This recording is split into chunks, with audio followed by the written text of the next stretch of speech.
Hi there, and welcome to another video. Training, cheerleading, coaching is the new medicine. Social medicine is it.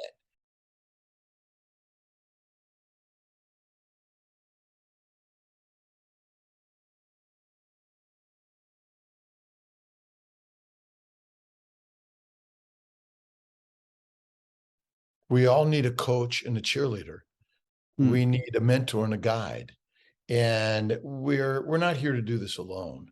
And we need someone that is going to inspire us. And the one thing I've learned in modern medicine is we become negatively judgmental.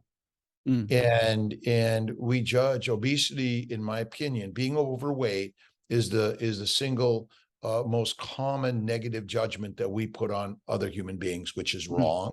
And then we label them sick rather than, wow, you're doing great. How you doing today? Oh my God, thanks for coming today. Let's work on ways to get you healthy.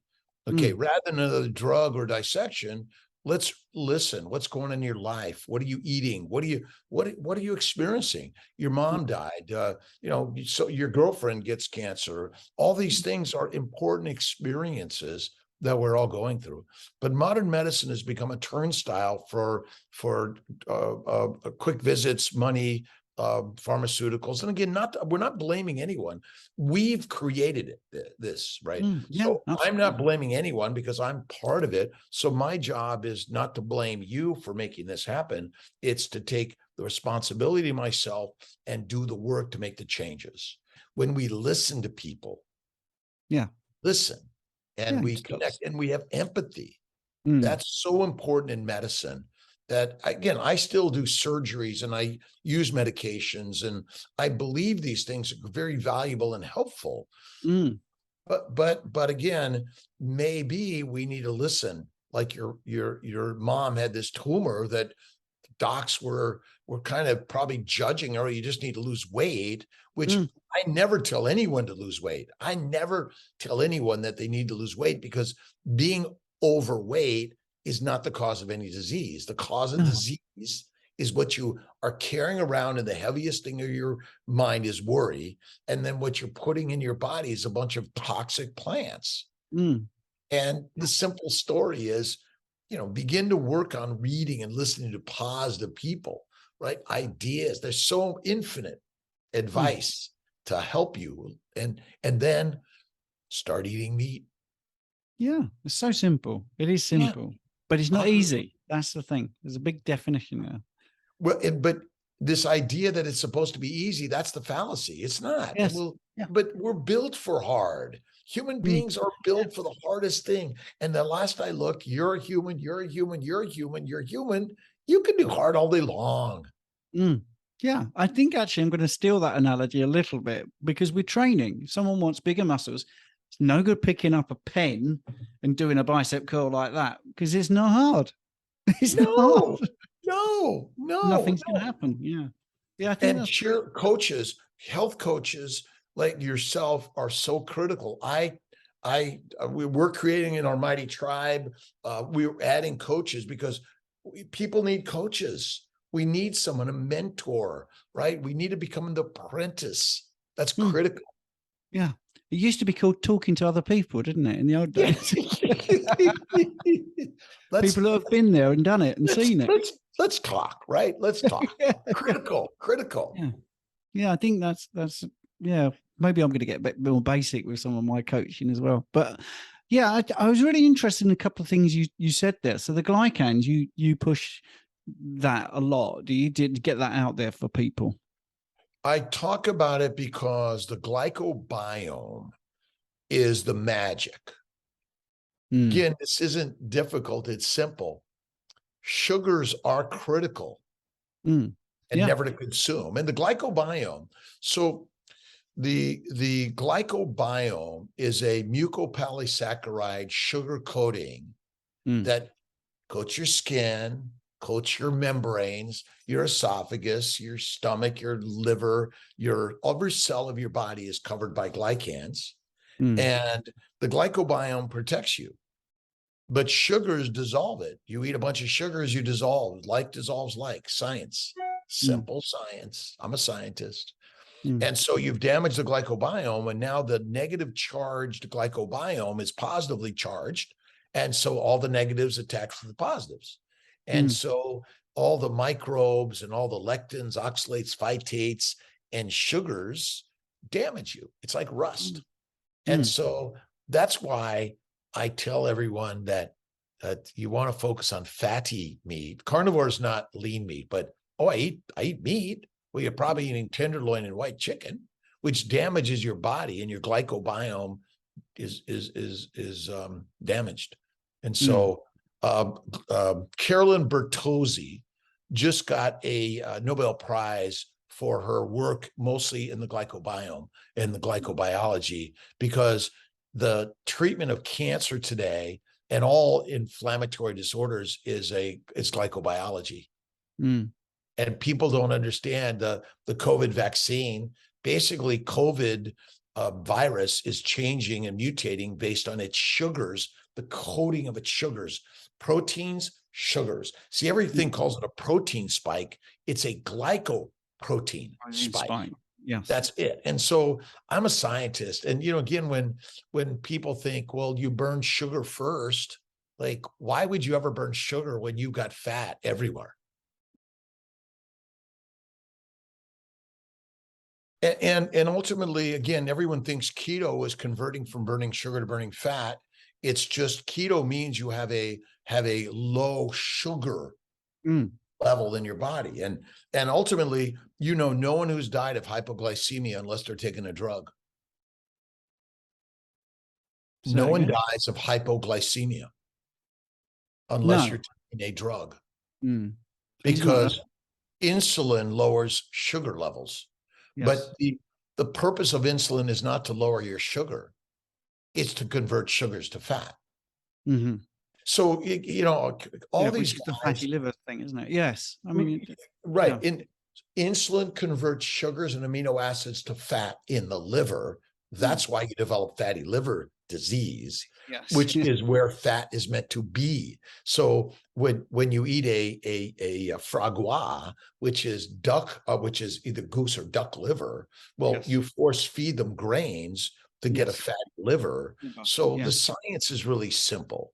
If you really just stood back and said, let's see, ketosis means, as they say, you're gone from burning sugar to burning fat, right? That's what they say. Yeah, that's what they say. I question all of us. Again, not to be disrespectful, but the way I've learned this is how did my friend that ate healthy die of cancer? Yes. Well, because our healthy diet isn't healthy. Yes. So anytime someone says clean, healthy, GMOs, or anything that is a label other than human food, I'm going like, well, maybe that's not true. Insulin resistance is impossible, by the way. Okay. So what does insulin resistance mean? It means your insulin somehow isn't working, right? Yes. Okay. So, but what's the function of insulin? It's to make fat. Well, everyone's getting fat, but their glucose levels go up. And you're saying, well, your insulin's not working right because your sugars are going up. The reason is you're filling your bowels with complex carbohydrates. Complex carbohydrates take days to digest. So as your complex plants are digesting, you're secreting glucose into your bloodstream all the time. 24/7, 365, the day you're born to the day you die. Okay. So now glucose goes up, insulin goes up. Okay. Insulin's job is to convert this to fat in the liver, but glucose glycates. Glycation damages liver cells. So now you went from 100% functional liver cells to 75% liver cells. Okay. Functional liver cells. So now your insulin is great, but there's not enough liver cells to convert the sugar to fatty acids fast enough. So now your sugar levels go up higher. Now you're glycating even more of your body, and your insulin is there doing what it's supposed to do, make fat, but you're blaming your insulin and resistance on something that only has to do with the fact that you filled your bowels with complex carbohydrates. So a high glycemic and a low glycemic index is, I call it BS. So do I. Yes, I've So done a video simple about sugars, it turns out that simple sugars like cane sugar, eaten from time to time, is way better than a vegetable. Because it lacks the plant antigens, the phytochemicals, and it digests fast. Yeah, that's it. Fast. Yeah, And that's what you want. You want that. And that it's funny because I actually get to that, but I don't get into the science so much. I just say to people, if you look at your blood glucose in the morning, it's 120. Firstly, don't sweat over that. Don't sweat over that. But look at where it is maybe midday. Has it gone down? Okay, that's fine. It's probably what you should do. Only worry if it continually rises and rises, but ask yourself why. Ask yourself, why do you think that's happened? And they will invariably say, well, it's probably what I'm eating. Hey, bingo. So then if you keep a food diary and you keep track of your blood glucose, you will see a correlation between these things, and you'll eventually see what I'm saying. You can actually demonstrate. You can demonstrate what I'm saying is true. You don't need to listen to an expert. You can do it yourself. Go and test it yourself.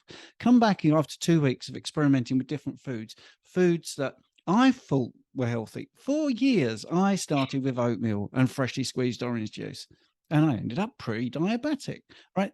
And it sounds crazy because the mainstream media makes that seem really healthy. They want a quick fix. They want a quick fix. I think 100% of people want to be healthy, but they want easy. That's what I'm saying. Yes, it's too. Yes, we're saying the same thing. We're saying the same thing. Everyone wants to be healthy, even people who use drugs or alcohol, and they want to be off of those things. But what we need to do as coaches and cheerleaders and trainers is inspire them. One is that you can do it. And what you need to be doing is listening. Like I listen to you, I listen to so many people online today because I'm always learning. But the more you fill the brain with the opposite idea, the more the opposite idea becomes the mainstream. And that's what you want to keep doing. I mean, that's how propaganda is manifested. It's subtle. All this marketing. That's why you have to be very discerning about what you allow into your devices and what you're putting into your life. It's critical. And then you hit on something about glucose measurements and sugar measurements. The truth is, how many other sugars are we not measuring? How many other glycans? And the question is, if you're fasting or you're eating fatty meat, one meal a day is the best, what is your glucose levels? What is the function of glucose anyway, right? Everyone thinks it's energy, but maybe there's something else that we need to be looking at. And that's why fasting, that's why in my baby's way, I intermittently feasting, which is 23-1, is my magic every day. See, we can do anything daily, but if you try to do it 3 days out of the week and 2 days this and 1 day that, I mean, it's confusing. I do every single day. I do 23-1. I practice doing a 2-day fast once a week and a 3-day fast once a month. I don't always do it, but I don't chastise myself. Yeah, and I use that analogy with more in the personal training side, because there's a lot of YouTubers that I did 30 days of squats. This is what happened. I did 30 days of push-ups. This is what happened. And I always say to people, they're not telling you squats are good, actually. They're not telling you push-ups are good. They're telling you habits are good. Yes. Simple as habits. What's your habits? And that is critical. Get up in the morning and make your bed. Jump out of bed and be joyous that you could get out of bed. Yeah. And all those things, habits are critical. Brilliant. Okay, well, I didn't want to end with just like bye. I wanted to have a quick chat off the record, but I did record it in case there's a couple of snippets I can use if you don't mind. You can use, if I speak it online, you can use it.